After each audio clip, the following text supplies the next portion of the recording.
আগামী জাতীয় নির্বাচনে ভোটের মাঠে নানান অঘটন ঘটতে পারে। এখন পর্যন্ত নির্বাচন নিয়ে নানান শঙ্কা এবং ষড়যন্ত্র তো আছেই, যে কারণে মাঝে মাঝে মনে হয় যে নির্বাচন নাও হতে পারে।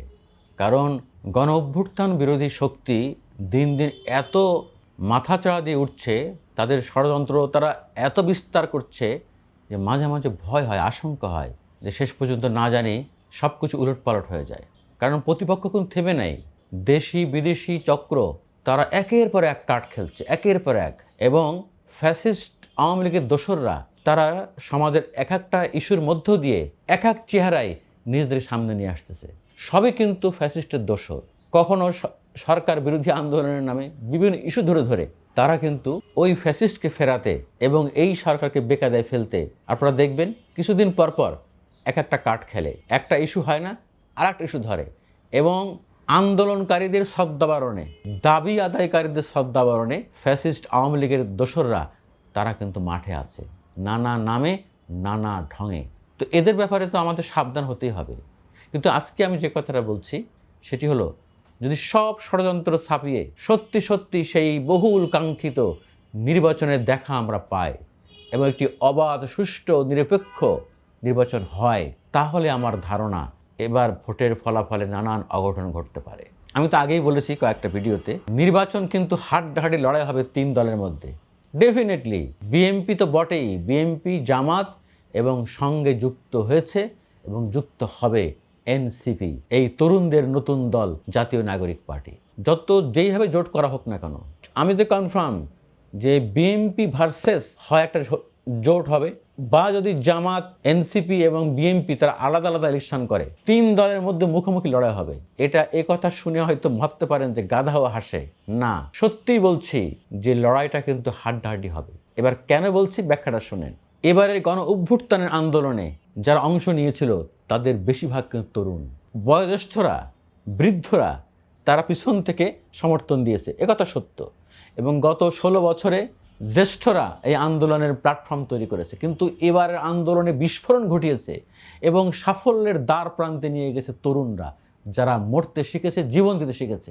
তাই আমি লক্ষ্য করেছি দল মত নির্বিশেষে বাংলাদেশের টেকনাফ থেকে তেঁতুলিয়ায় তরুণদের মধ্যে কিন্তু এক ধরনের জাগরণ সৃষ্টি হয়েছে এবং বেশিরভাগ তরুণ কিন্তু এই জাতীয় নাগরিক পার্টির সমর্থক হয়ে গেছে ঘরে ঘরে।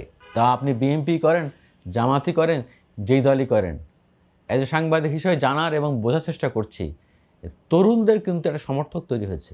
বিশেষ করে যারা 24-এর গণ অভ্যুত্থানে এই তরুণদেরকে সমর্থন করেছিল এবং রাজপথে নেমেছিল, তারা তো বটেই। এবার আসেন কেন বলছি, আপনারা লক্ষ্য করে দেখবেন যে যারা ভোটার তাদের একটা অংশ কিন্তু এই তরুণ, বিশাল অংশ তরুণ।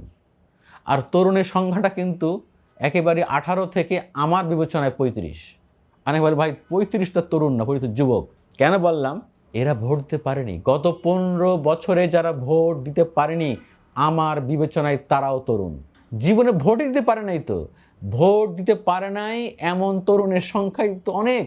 এবং যাদের বয়স 18 থেকে 30, 35, এই একটা গ্রুপ, এই বিশাল যে ভোটার, এরা কিন্তু আগামী নির্বাচনে ফ্যাক্টর হবে। এবং সত্যি সত্যি যদি বাংলাদেশের মানুষ ওই আগেকার মতো মার্কা দেখে ভোট দিতে ভুলে যায়, তাহলে কিন্তু খবর আছে। এটাই আমি বলছি ভালো অর্থে, যে বাংলাদেশ সত্যি একটি রাইট ট্র্যাকে আসা উচিত। বাংলাদেশকে সত্যি আগেকার সমস্ত পুরনো ধ্যান ধারণা ভেঙে, রাজতন্ত্র ভেঙে, আগেকার সমস্ত নিয়ন্ত্রণ ভেঙে সত্যিকারই একটা গণতান্ত্রিক রাষ্ট্রের দিকে যাওয়া উচিত।